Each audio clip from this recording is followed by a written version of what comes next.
Welcome to the 3 Championship Drive podcast hosted by me, Lance Caporossi. This has been a crazy night. This has taken me like 10 attempts to record this podcast, and hopefully I can record this. I don't know what's going on. My computer's acting weird. It's just a weird night. So, probably going to keep this short just in case, just so I don't have any more mishaps with the recording. So let's just get into this. Summer League is over for the Detroit Pistons. I'm going to miss it. I just love watching basketball. I know the TBT is currently going on right now, and I will definitely check that out. I've been seeing a lot of one-on-one basketball lately, and I don't know, man. Like, some of the more popular players that I've seen, I still feel like at 35 I could compete with them, and that just might sound crazy. But maybe it's just I've watched so much NBA basketball and so much just even college basketball that like anything below that is just, it just looks bad to me. It looks like at a level that I could compete. But who knows? Actually I do know I could not compete. Like I'm not as in shape at 35 that I would need to be to compete. I think like some of the games are going to like 30 points, which is crazy for one-on-one. Anyways, let's get into Summer League grades. Like I got to stop talking. Like I just said, we're having mishaps tonight. Ibuka Corey, I'm giving him a B. I probably should grade him higher. I didn't think he had that bad of a Summer League. I do want to be fair with my grades, but I'm going to stick with the B. And it's just because he struggled with efficiency. Shot 36% from the field, shot 17% from the three-point line, but did shoot 88% from the free throw line. So efficiency wasn't all that bad. He did struggle from the field. He also struggled at the rim, but the positive note was he did get to the rim. I love the way he can dance with the defense. I love the wiggle. I love the first step. I just love the shot creation he has for himself. Like he did display that a little bit. He showed the flashes in Summer League at least that, and I think he's only going to be better when he gets to the NBA because he will be playing with and not just against NBA talent. But Cade's going to open things up for him. John Collins, Duncan Robinson, Isaiah Joe, they're all going to open up space for Ibuka. And I think I just, when I watch him play, he's one of those rookies that I've watched as I've been watching more and more Summer League as I've continued to podcast. He's one of those guys that I just have a ton of confidence in that he's going to be good. Other guys, I would probably hide my lack of confidence for them back in the day, but right now I'm not. I do feel confident about Ibuka, but I'm giving him a B. It's probably the harshest grade I've given out of all of these guys for all the other guys that I've graded. Chaz Lanier, this is everybody's favorite.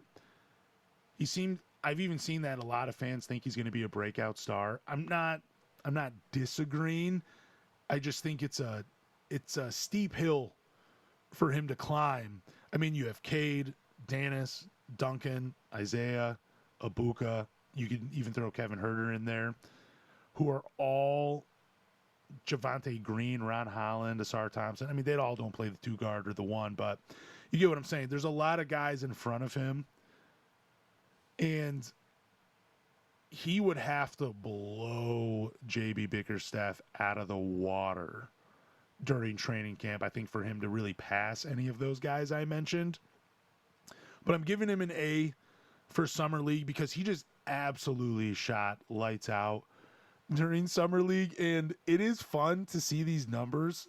So for 5 games, he averaged 31 minutes a game, 17 points, 2 rebounds, 2 assists, shot 47% from the field, and 51% from the three-point line and 100% from the free throw line. Like, he looked better than Steph Curry. Let me just say it. Shooting the ball. It was pretty incredible, but I don't know if it actually carries over to the regular season. I mean, that is the one thing he is supposed to excel at. So, I don't know. I really do. I am going to root for Chaz Lanier. I'm not going to get carried away with Summer League. 51% is insane, I'm just not going to get carried away with it because it's Summer League and he already has a handful of games under his belt. Not enough to really judge him yet, but he does have minutes in the NBA. He should be doing this in Summer League. He should be. I know that movement shooters are valuable in the NBA, so there might always be a chance where a team calls. Hopefully never Oklahoma City. Because if they call, then, we missed out. But for Chaz Lanier, it was a fun moment in Summer League.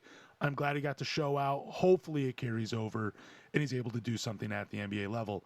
Ugana, this one will be quick. I'm giving him a C. He showed some flashes defensively with the 5-block game, got his hands in there for a couple of steals, didn't rebound the ball particularly well. I think his high was 8 rebounds, and then everything else I believe was below 5 for the rest of Summer League. He did get a block in every game except for one. He did hit a 3. That was cool. He's a project. I'm glad he's on the 2-way. I want to see the Pistons give him time, and I think they will, even for a real late, near the end of the draft, second-round pick in Ugana. But I think he showed enough to where you probably don't get too excited and break open the champagne, but you're probably telling yourself, like, dude, in 2 years, this dude could be playing like 12 minutes per game behind Jalen Duren, and he might actually be able to do something defensively for us. That's kind of where I'm at with Ugana. Let's give him 2 years in the G League, see if he develops anything, see if the defense clicks in the NBA, and who knows, but C for Summer League. Isaac Jones, I gave him a B+. He did have a good Summer League.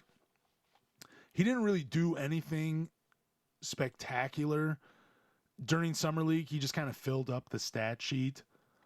He played 5 games, 27 minutes, averaged 15 points, 8 rebounds, 1 assist, 1 steal, 1 block, 44% from the field, 18% from the three-point line, and 76.5% from the free throw line. Like, he didn't shoot the ball well from 3 during the G League, so I don't know what I expected from there. He did shoot the ball really well this past season in the G League at 62%. Also averaged 22 points. I kind of thought he was underwhelming for the Summer League. I really felt like this was a moment for him to really just kind of show out because he is more of a veteran. He does have a ton of pro experience compared to some of the guys he's playing with and playing against. But I did give him a B+. I did like that he filled up the stat sheet. Just didn't show any elite skills, I guess, outside of scoring the ball. I mean, the rebounding was nice. The block was nice. The steal was nice. But overall, I just think he's a good professional player, just not good enough to have crack a rotation in the NBA, but also probably too good for the G League. Bryce Williams, I'm giving him a B-.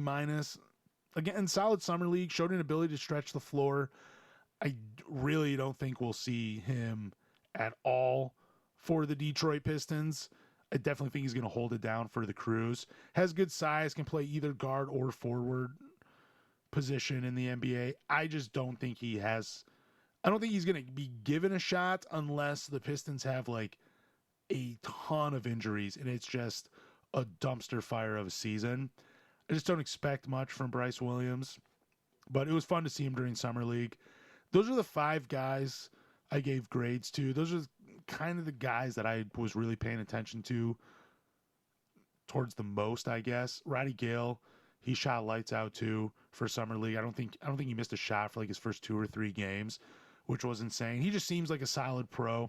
I would really like for the Pistons to maybe let go of Isaac Jones, and I hope I haven't been saying Isaiah this entire time. For Isaac Jones, I would love to see them cut him and then give the 2-way to Roddy Gale. I think that would be a lot of fun. But overall, Summer League for me was probably a C+. I didn't love the roster. I was excited to watch Ibuka. But other than that, it was just more of an underwhelming Summer League. That's all. So there was a Reddit user that made a post on the Detroit Pistons subreddit, and I really liked what he posted, and I really liked the question that came with it. He posted the average age of the last 20 NBA Finals MVPs, so 2007 to 2026, is exactly 28.35 years old at the time of their respective series victories. Now, I did see Kevin O'Connor's name on the graphic that he posted, so maybe that came from Kevin O'Connor. Not the biggest fan, but cool stat by KOC. And then the question that OP posted along with it was, should the Pistons maintain financial and asset flexibility until Cade enters his prime at 27, 30 years old? I agree with what he's asking. I think that would be smart of the Pistons. Now, I'm not saying let's not try to improve the roster. Let's not make this team better until Cade turns 27. I think that would be stupid. And then you would really be risking the chance of Cade walking at that moment if you just said, hey, we're going to wait till you're 27 to put a winner around you. What I'm saying is I want to see the Pistons continue to build around Cade because he is their franchise. I want to see them continue to get better, but I don't want to see them tie themselves down too much and then have no flexibility for when this team could really compete. I still say try to build a championship team around Cade. Just be smart of how you do it. Don't sign anybody to long-term contracts that you don't think can really help you. Just and maintain draft capital for when you make that big push that you can. That's what I'm really talking about. I don't think that means be stagnant during the offseason. It just means let's continue to improve, but let's also keep in mind that the future is right around the corner when Cade gets a little older, gains a little bit even more experience, and some of these guys grow along with them, that we'll be able to make a bigger push and really compete for an NBA championship. I agree with OP. Hold on to the flexibility to make moves down the line. That's what I would like to see from the Detroit Pistons. And I think Trajan Langdon will do it. I've said before, I'm a fan of him. I think he's making good decisions. I would like to see this Jalen Duren saga end, and I would like to see them maybe make another play for another player, maybe get some power forward depth. That would be nice.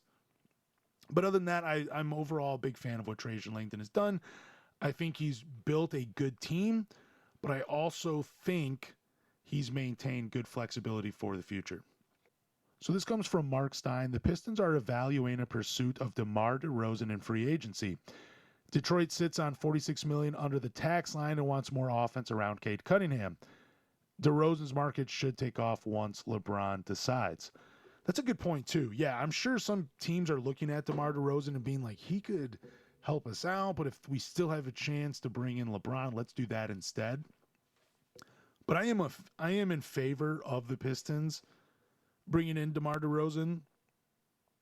Mainly reason is he's a reliable secondary scorer alongside Cade Cunningham. I think if once Cade sits, you still have someone out there that can just go get you a bucket. And it seems simple, but that is how teams win. When it comes to playoff time, those buckets get tougher, and you need to be able to rely on somebody. We have Cade, but teams know that. Adding someone like DeMar, who's been doing this for over a decade at the highest level, can still get it done. Yeah, I think adding him would be smart. I understand people are concerned about the lack of volume from the three-point line. That's fine, and that's totally fair. I get it. He doesn't shoot a lot of threes. He did shoot 35% from catch and shoot this past season with the Kings. Again, on very low volume. But I do think the three-point shooting is a little overblown. Like, I think if you asked him to take a couple more threes, he would do it, especially in this offense. I think Cade could do wonders for him. But maybe the reason he doesn't shoot as many... no, he just doesn't shoot threes. It's just never been his game. I just don't think he'll ever really be a volume shooter, especially this late in his career. But he's still at 35% on his catch and shoot. That's not bad. Still could be a reliable secondary scorer. Like I've already said, I do think he still strikes fear into opposing defenses because he has been that reliable for so long and he's still getting it done at a high level. I do think he strikes fear. That would help Cade out because then it's like, okay, we can't just guard Cade this way because there's DeMar DeRozan right over here. Like, we got to change things up. He just gives us another look offensively. That is why I'm in favor of him.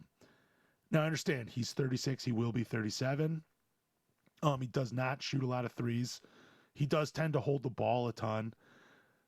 Yeah, there's a lot to be disgusted with his game, But there's also just there's enough there to where, like, this could work. This could work with Cade Cunningham. Let me put this caveat in there.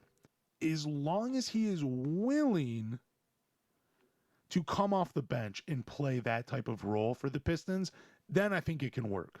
If he's willing to be the first guy off the bench, this could be a match made in basketball heaven for the Detroit Pistons and Cade Cunningham. I think that's a big if for DeMar DeRozan, though. If you were Trajan Langdon, would you sign DeMar DeRozan today? Yes, I would. Just for all of the reasons that I just gave you right there. I think he would be a huge asset. Stars don't typically come to Detroit. I think a good coach can make it work, and I think JB is a good coach. It's crazy to me that you see fans that are like, well, what if he takes away from Ibuka? What if he takes away from Chaz Lanier? What if he takes away from Ron Holland and Sar's development? It's like, dude, we were a 60-win team last year. I'm not saying throw development out the window, because I would still like to see the Pistons continue to add young players to this team and develop them. I would love to see them maximize their two ways and just get something going with the G League and to be like a feeder for the Detroit Pistons, because stars don't come to Detroit, and that's fine. We got to do it a different way. But if you could add one, even though he is older, but he still gives you everything, that's what you got to do with DeMar DeRozan. I don't want to hear about him taking touches away. I just want to see this team win. Do I think DeMar makes you a championship contender? No, I don't. But can he help potentially push you to the Eastern Conference Finals? Yeah.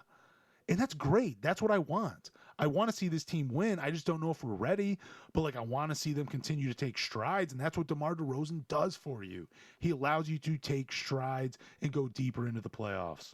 I was thinking about talking about Isaiah Stewart to end this podcast, and I still got to read the article by Hunter Patterson. And I guess I'll say this. I don't think Isaiah Stewart was traded because of his attitude at all. I think the Pistons knew who he was. He was a player that he could get fired up during a game. I don't want to call him emotional, because I think that for an athlete in particular, I think it might make them sound weak, but he played with emotion. We've seen the best of Isaiah Stewart.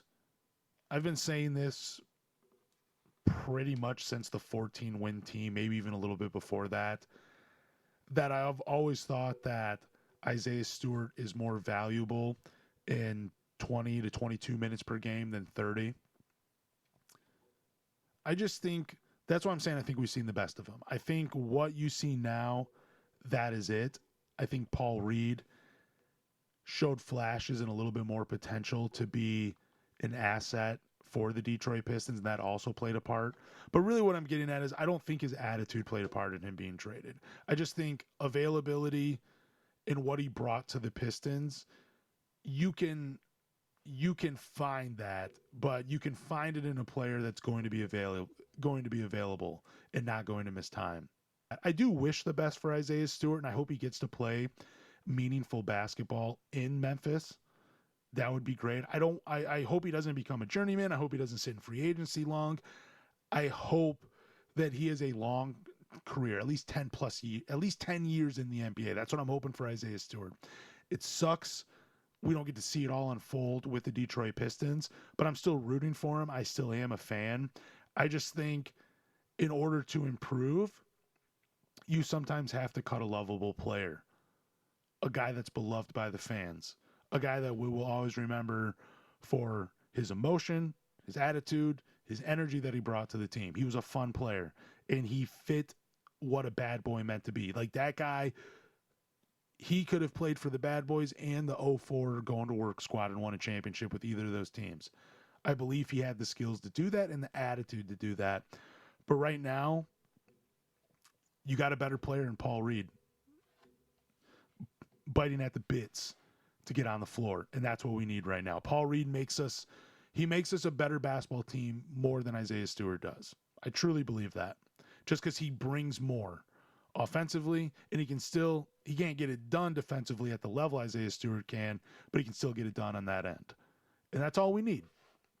That's all I have for the show. Thank you for listening to the 3 Championship Drive podcast. Do me a favor, hit subscribe, hit follow, but more importantly, tell a Pistons fan.